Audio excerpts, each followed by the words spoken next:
Hello, everybody, and welcome to another edition of the MyHeritage one-day seminar from our headquarters here in Israel with a live audience. And thank you, all of you, for coming from all over the world, either live or recording. It's really a pleasure for me to welcome you to this session. Right now, I will start by introduce our lecturer, my very good friend, Thomas McKinty. He is a genealogy professional based in the U.S., in the United States, but he's also a blogger, an educator, author, social media. Thomas, how do you have time to do all this? It's all smoke and mirrors. Okay. It's all pre-posting on a Sunday afternoon.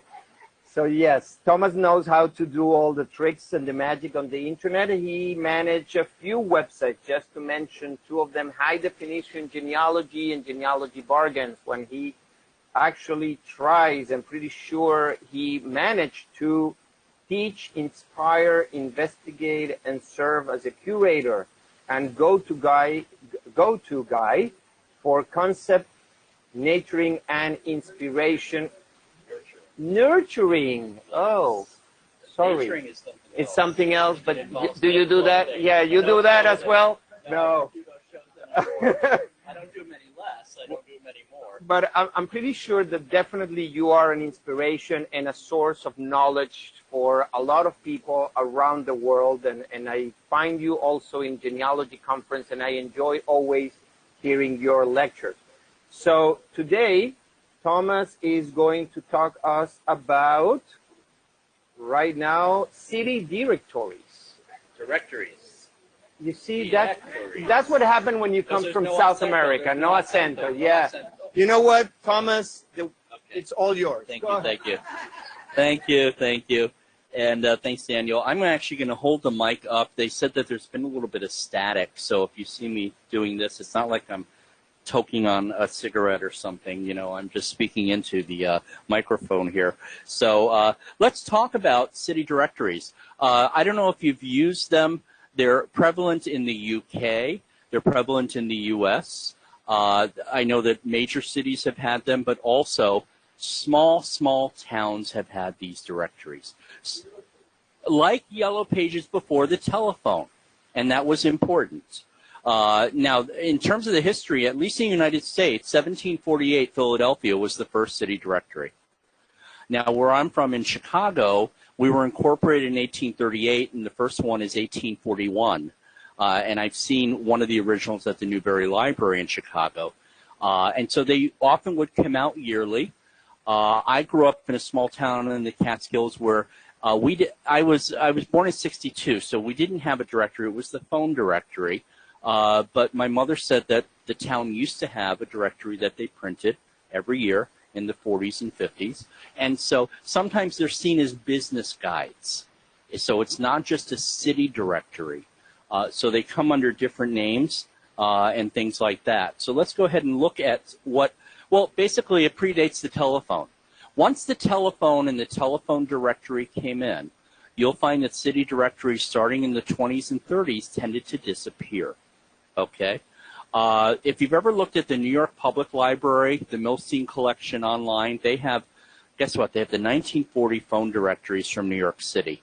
And what they do now is they allow you to connect those phone numbers with people on the 1940 U.S. Census. It's really, they have it all automated, and it's fun to do. Now, I'm looking at that cord board. I can tell you, I was one of the last people. I worked for New York Telephone in high school. I operated the last cord board in all of New York State in 1979, and it was totally different. But again, once phones came in, you did see a decrease in city directories.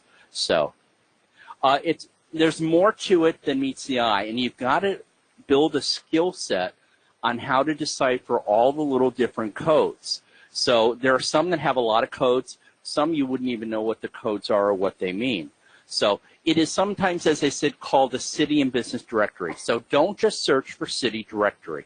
Search for city and business directory or business directory with the name of the town or city.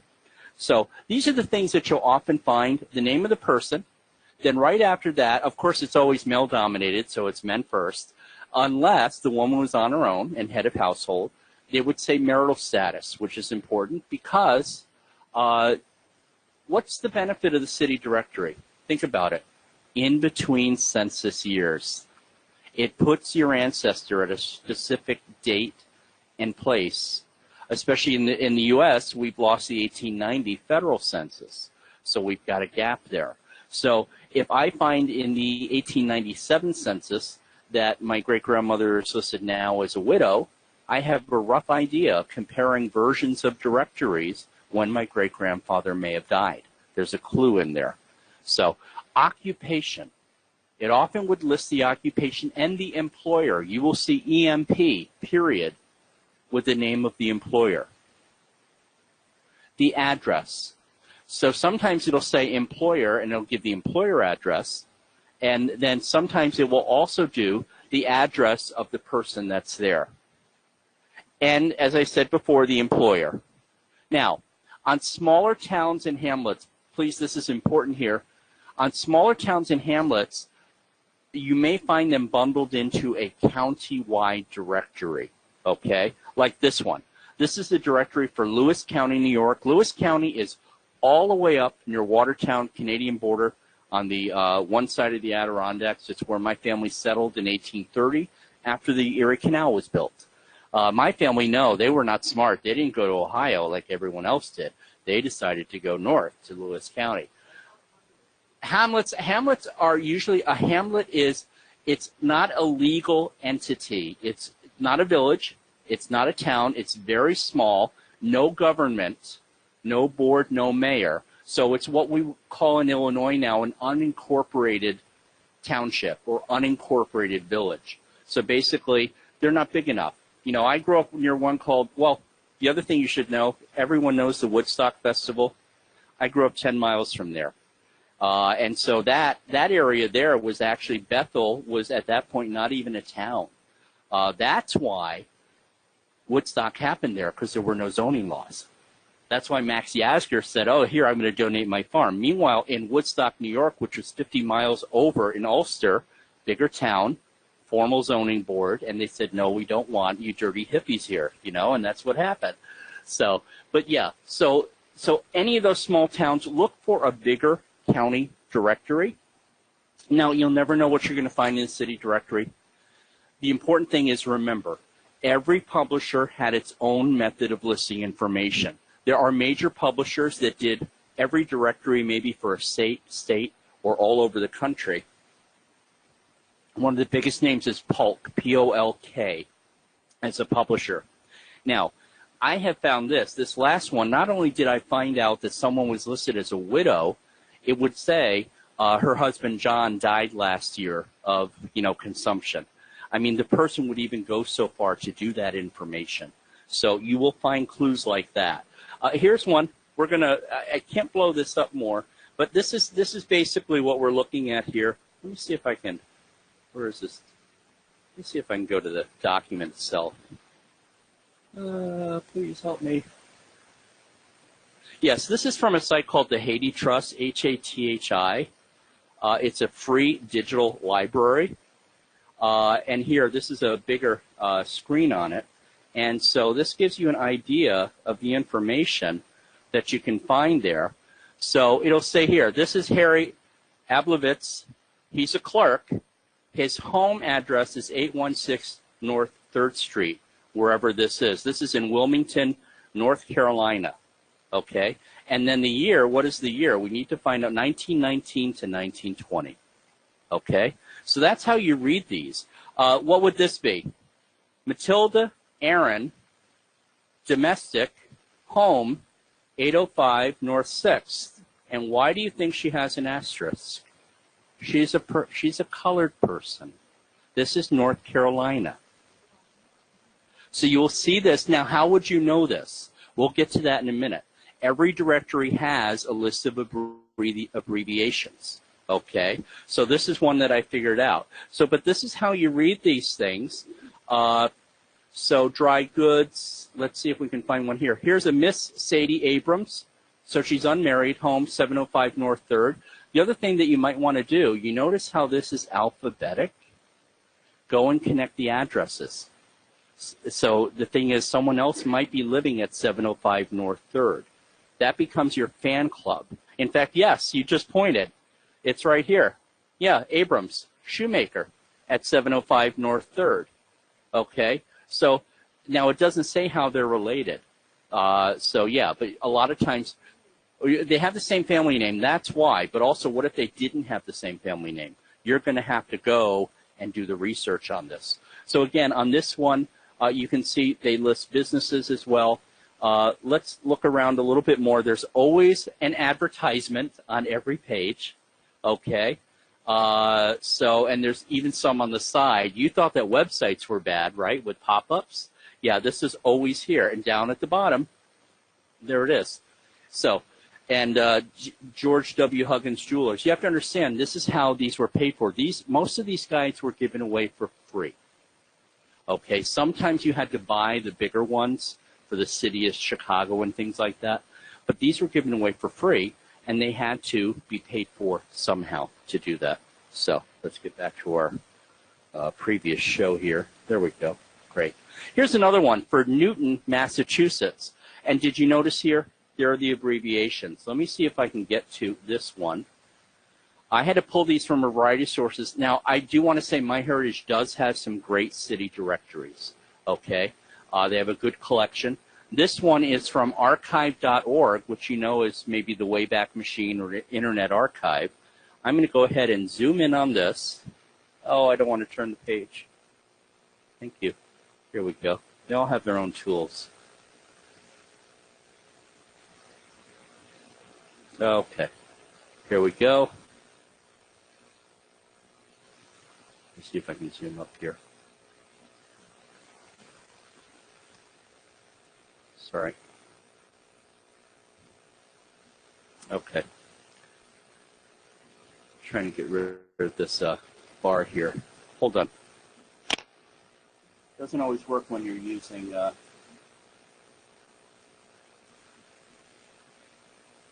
let me zoom out a bit.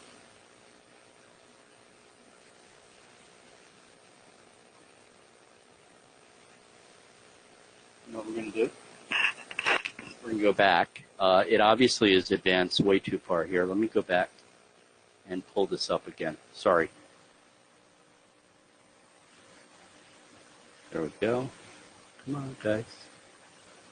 Perfect. Trying to get to the original document so I can show you it a bit larger. But this is what I was talking about in terms of the abbreviations.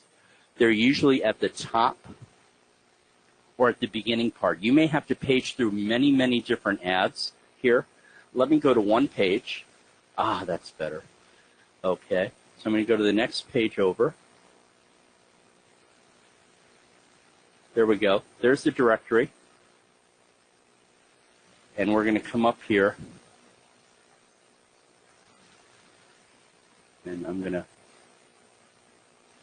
Yeah, that was a lot of work. Okay, so it's saying here abbreviations, and you may not be able to read it.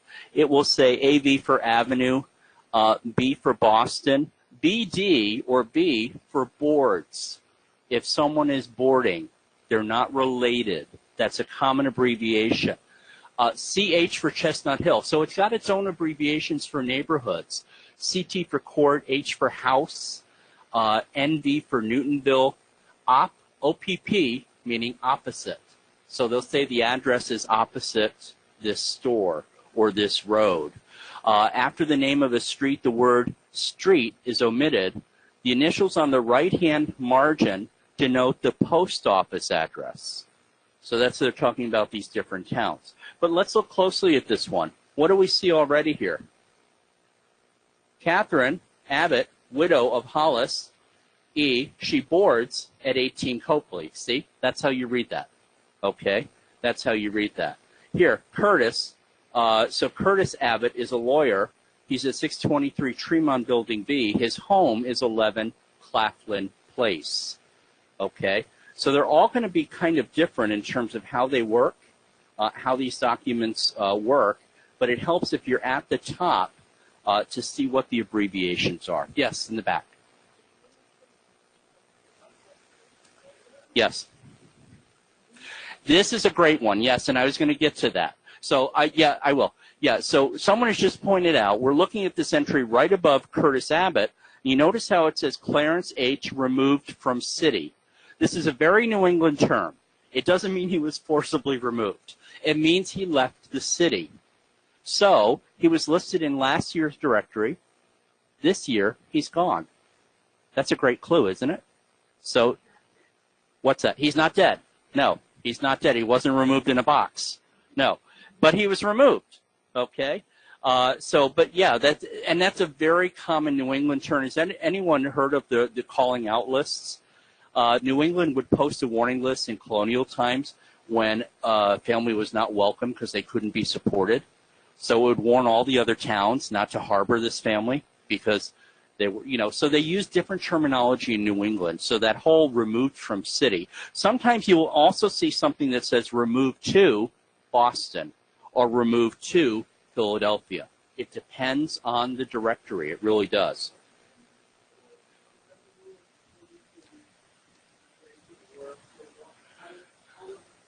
How was it used? I mean, basically, so the question is, how were these used? How would the townspeople use this? Well, the townspeople felt they had a right to know who their neighbors were. I mean, privacy laws were very different back then. So you didn't mostly have a choice whether you were in the directory or not. But the thing is, it was all based on these small towns worked on these networks of relationships, And so it was information. They felt this was public information, and that there was a right to know. And that's what they used these for. You're right. You would think, well, what was the use? There's no telephone. Right. Exactly. Although, as he pointed out, the gentleman said they're not listing all the lawyers. I bet you in the back of this, though, all the lawyers are listed on a separate page. All the bankers are listed on a separate page because this is, remember, is usually a business directory. Also, this would give me a mailing address for someone. If I need to invite him to a party or something. Here's another one. This one is, I can't enlarge this one, but again, it gives you an idea of how they look. This one is a 2-column. It's from Oklahoma, and it's got a lot of the same detailed information. Usually the wife's name on this one is in parentheses. So if the man is listed, then it will have his wife's name and then give the information. I don't have an enlargeable version of this. So, great. Here's Cincinnati. This is one from 1840s. So it will say, Wrench Isaac, he's from England. Musician, resident north-south 7th, probably, now that's odd. So, it could be Boulevard. It's not going to be Boards. Yeah, exactly. Plum and Western R. So the other one is right here. Second one, M. Burr Wright. He came from New Jersey. That's why I love this type of directory. It tells you where they moved from. Okay? Understand that 1830 Cincinnati was the wild, wild west. I mean, it really was. So he's an MD, proficient. I guess he's proficient in math, medicine, and therapeutics from Ohio Medical College, or a professor it could be. Resident north-south 6th Boulevard, Maine, and Walnut. Between, that's what it is. See? So I don't have, that's great. It's not Boulevard, it's between. I don't have the abbreviations for this one. Yeah, I mean, they all have their different, what's that? Yeah, some of them say between. It's crazy, and you'll find that. You'll find that it is different, even within the same. So here we have a Mrs. Charlotte Wright. She's I don't know what, I'd have to see what the RS, it could be resident, could be resides, could be anything like that. Let's look at the next. So the basic elements, let's break it down into what the basic elements are. They all carry the same basic information, but you're going to get different variations. Different publishers use different formats, but even the same publisher, if he did 2 different towns, the town might have a way that it wants its format, its abbreviations, etc. This is for actually my family up in Lowville, New York. So here we have, this is great, Charles B. Austin, and his wife was, her name was Bedefa E, and it gives her maiden name. How sweet is that? Okay, stationary engineer, employee of W.D. Shelley & Son, home Trinity Avenue. Back then, there were no house numbers in Lowville. It basically, you just lived on a street. George Austin, wife Etta, her maiden name Henry, employee of Lowville Burial Casket Company, Trinity Avenue. This one right here is my second great-grandfather, Ira Austin, and his wife Hannah. She was born a Dents, not a Dunce, a Dents. They are on Road 16. They were farmers. And also, breeder of registered Guernsey cattle, has four heads of Guernsey cattle, grower of strawberries, and has 14 cows. I mean, how great is that? I mean, this is the small town stuff, and these are the types of clues. Look at the last one. Mary Austin, school teacher, boards with her parents, Trinity Avenue. So I'd have to figure out who's on Trinity Avenue. Looks like Charles Austin all the way up at the top, and it's probably, you know, and this one says Margaret Austin, Post Office Lowville, Road 16, daughter of Ira, and she's a stenographer. Someone that types, typists, shorthand, so great. So this is how I broke it down. Charles Blodgett Austin was my third great uncle. He was the brother of my second great-grandfather, William Dents Austin. So, and he's shown as married to Bedefa McHale, occupation. So these are all the things that I'm writing down in my research, in my transcript. And they're going to be used as clues later on. How long did they live at Trinity Avenue? Is the house still standing? Can I get a photo of the house? I mean, I want to put some flesh on the bones of my ancestors.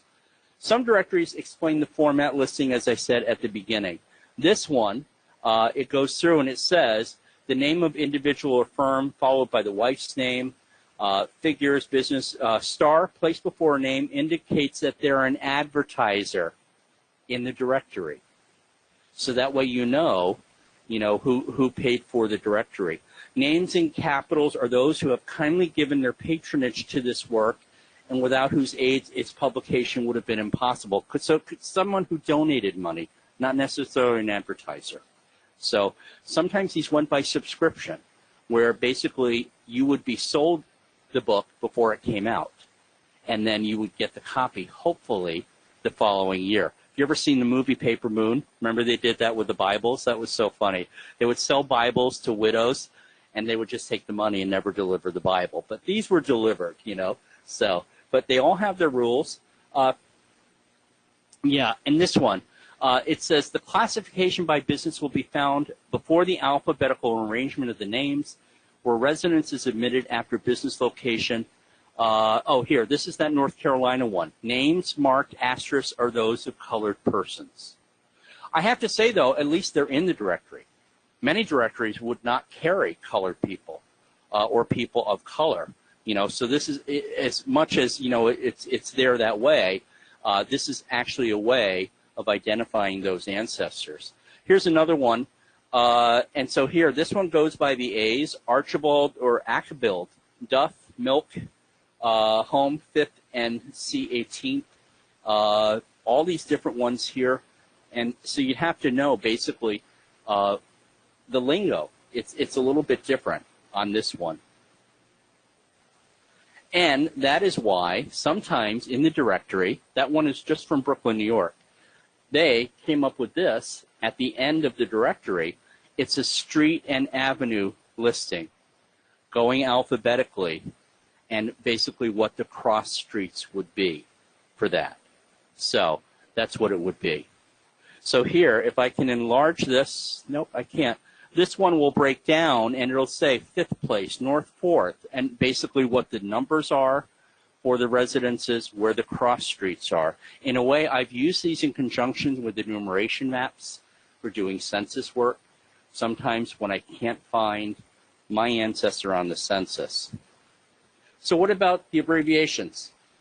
There's no set. You have to consult the directory itself. You have to sort of be a little bit smart about it. This is the one from 1923 in Chicago. Look at all those abbreviations. Just crazy. Now, in 1923, the city was well over 1 million people, I believe, in population.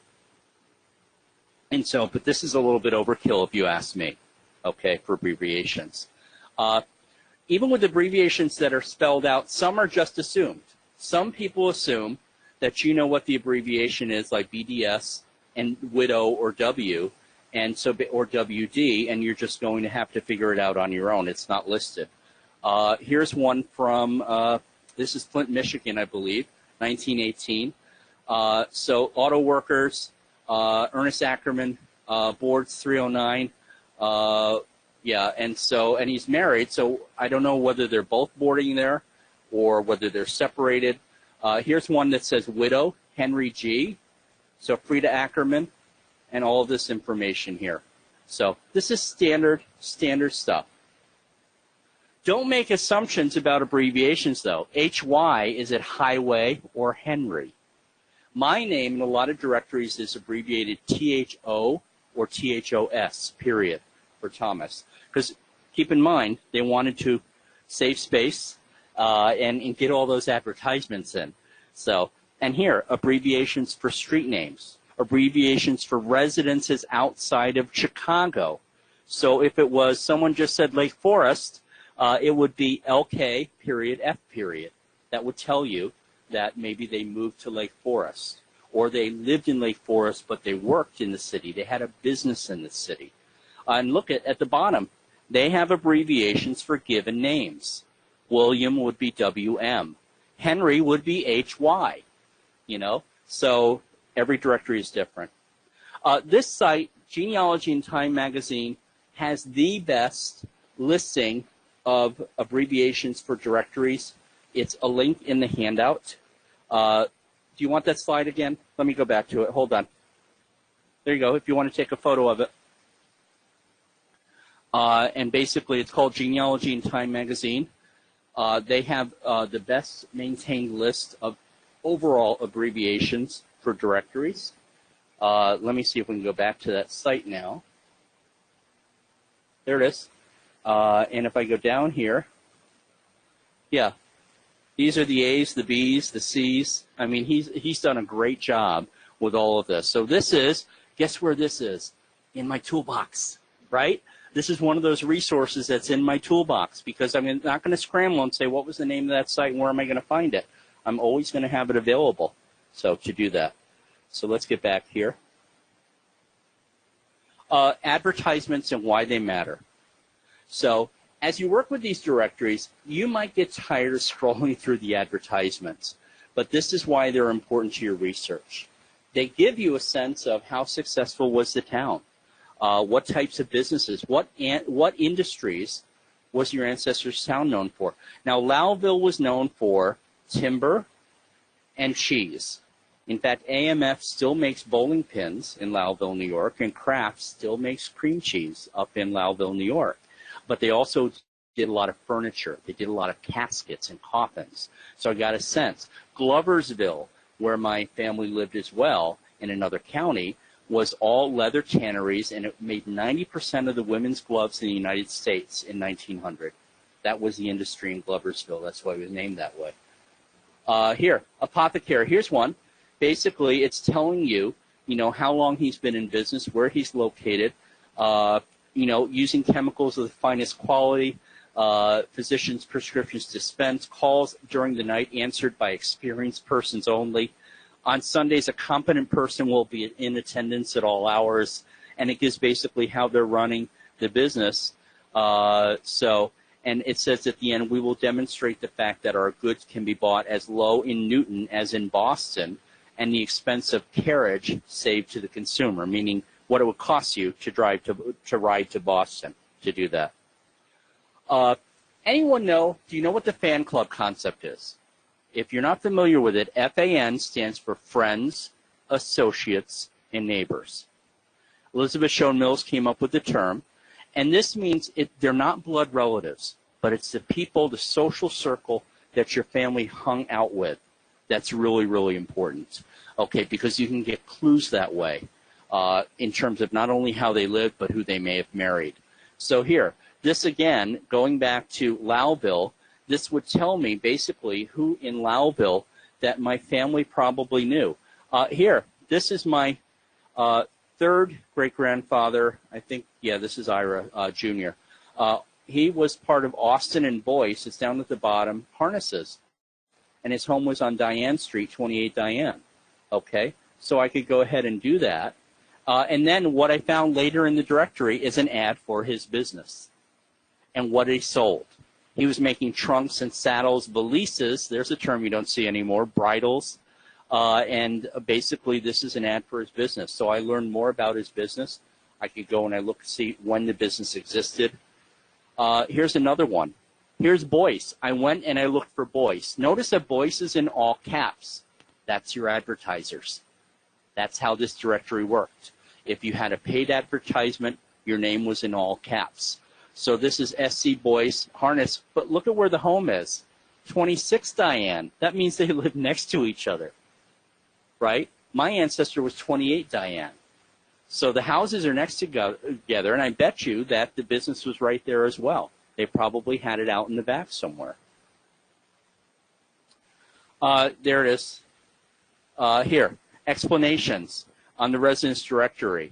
BDS boards, near, corner, north, south, east, west. The word street is inferred, okay? And names and advertisers and subscribers in the book are in small capitals. So that's why that stands out. Here's another one. There's Brigham, S, 14 Shady Avenue. Okay. So what was the price of the Lowville 1867 directory, and where could this information be found? This is where you would find it. Usually it's in the front page on the cover, or it could be on the insert. And so it was J.C. Kimball was the compiler and publisher. This was done in Watertown, which is the largest city nearby, by Little Hanford and Company, and the price was $1.50. So this is actually sold. This was not given away for free. $1.50 in 1867 was quite a bit. How would I find that out? Wolfram Alpha. I'd go and I use that and say historical money. What was the price there?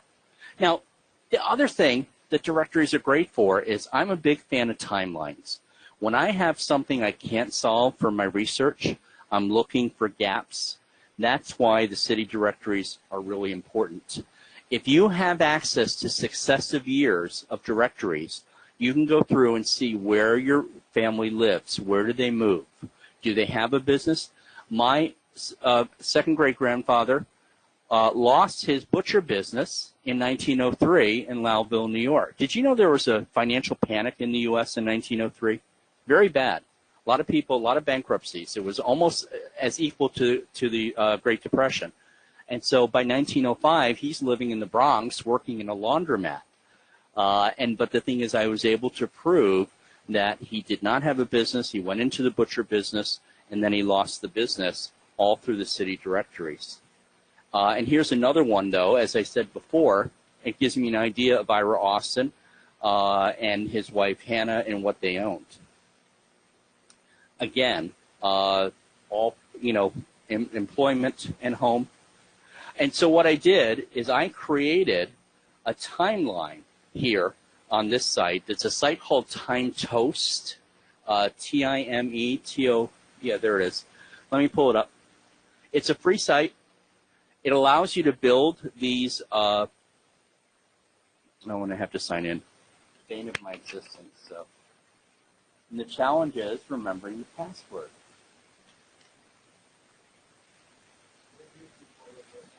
Right up here.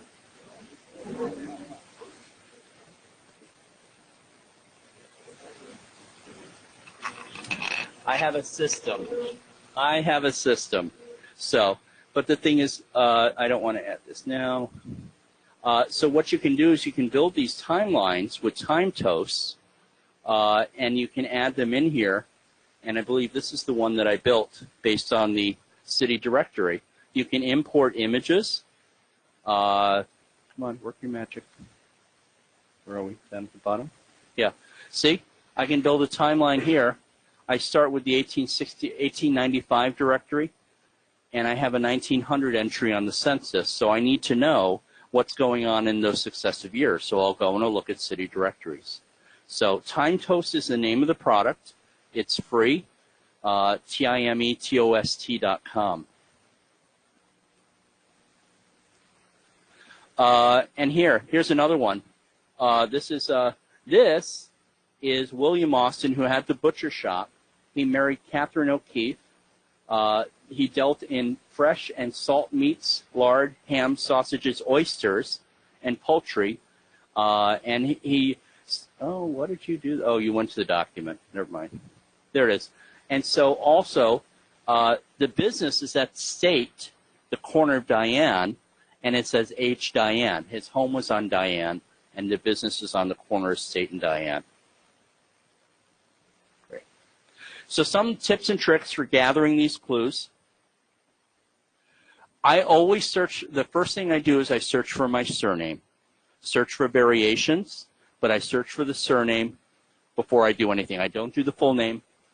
And usually most of these are just on PDFs or scannable, searchable images.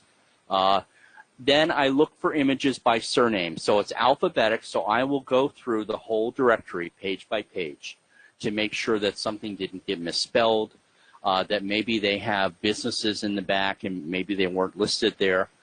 Also, very important, what's the date of the directory? This is why it's important. Did you see that one was 1867? When do you think it was compiled? 1866. You're dealing with information that's already a year old. Keep that in mind. So it's not entirely accurate. It's a reflection of what it was in the year before. Okay? We deal with the same thing in the census. People don't realize, yes, your family was enumerated on April 23rd, 1940, but it was a depiction of April 1st, 1940. But this one, even more so, it's always a year old. Don't ignore the table of contents. Read the TOC. Find out what else is in that document. Search by address. Now, this is easier with the digital version. If you get a digital version, then go ahead and search by address. Otherwise, you're going to have to track addresses and go ahead and say, okay, who else lived around them? Who was part of their fan club? Address changes.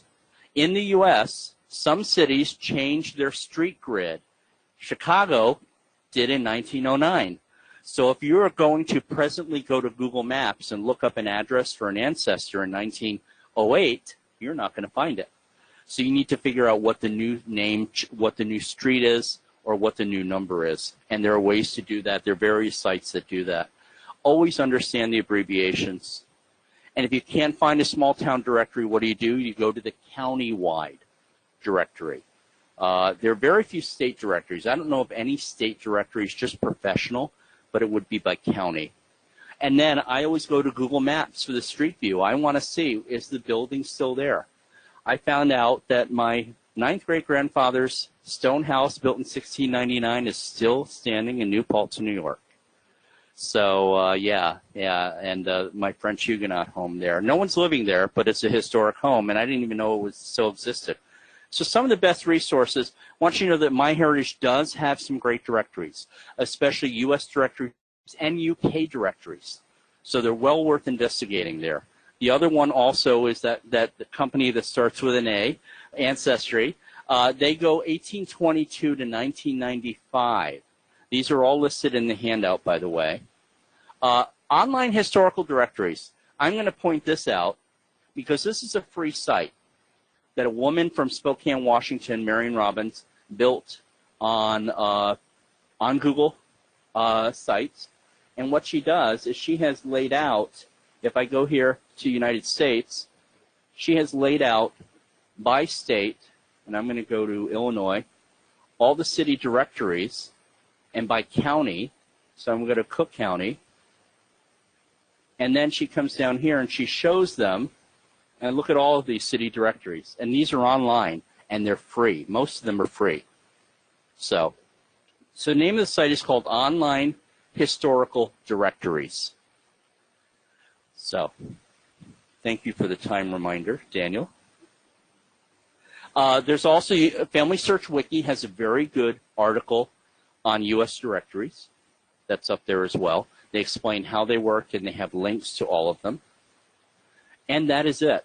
I'm probably sure I put you to sleep, but I hope you have a little better knowledge now on city directories, okay? Questions, please. Also, I have my business card up here. Please make sure you take that before you go. Sometimes questions don't come to us until like a day later, and that's why you can email me. So question right here. Sure.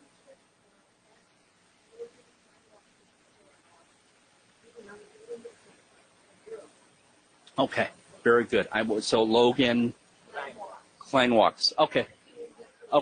Then I'll add that. Yeah, that would be a great resource. That would be perfect. Yeah, I mean the prevalence is U.S. has a lot, UK has a lot. Every country had directories. They really did. So yeah. Other questions? Go ahead. Yeah, you're welcome. Other questions? I have a question for Sure. the audience. Yeah.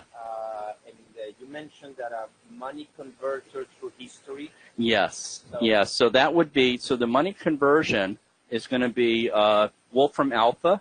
I'm sorry. Yeah. We will put it on the screen in a second. It's actually right here. This one. Go there. Okay. Okay. I just need to share screen to Okay. the audience. Okay. And we'll show you. Remember we said that the price of the directory was $1.50 in 1867. Again, I'm going to come over here to Wolfram Alpha, and I'm going to use this to calculate the historical value of money. So, oops, where did we go? Okay. So what I would do here is I would put 1867 $50. Oops, put the comma because I can't see.